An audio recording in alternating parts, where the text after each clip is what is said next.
अच्छा मुझे ये बताइए कि अगर किसी को एक्सीडेंट में हेड इंजरी हो जाए, क्योंकि सर के में आपको पता है दिमाग होता है। मैंने ये एक केस सुना था, मुझे नहीं पता उसमें सच्चाई कितनी है, लेकिन सुन के लगता है कि सही भी होगा कि बहुत बुरा एक्सीडेंट हुआ, लड़के ने ना हेलमेट पहना हुआ था, तो हेड इंजरी थी, किसी ने उसका हेलमेट उतारा तो उसका दिमाग खुल गया। पहले वो जिंदा था, लेकिन जैसे ही हेलमेट उतारा तो उसका जख्म की वजह से उसका दिमाग खुल गया, डेथ हो गई।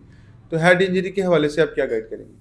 जी, बिल्कुल। जब भी आप अगर आपने एक्सीडेंट हुआ है या कोई फ़ॉल है, आपने देखा है कि पेशेंट को हेड इंजरी हुई है और वो गिरा है, मैं सबसे पहले रिकमेंड करूँगी कि जब हेड और नेक इन्वॉल्व होता है ना किसी भी ट्रॉमा में, तो आपको हमेशा सर्वाइकल कॉलर यूज़ करना चाहिए। सर्वाइकल कॉलर और स्ट्रेचर जो होता है, उसमें आप एहतियात से पेशेंट को उठाएँ।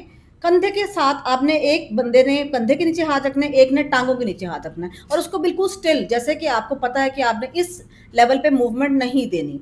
आपने उसको कंधे के नीचे रखे, उसका एक हाथ सर के नीचे रखे, बाकी हाथ कंधे के नीचे और टाँगों के नीचे रखे, उसको बिल्कुल स्ट्रेट उठा के स्ट्रेचर पे डालें और स्ट्रेचर आपको पता है बिल्कुल स्ट्रेट होता है और उसको as it is he transport करें।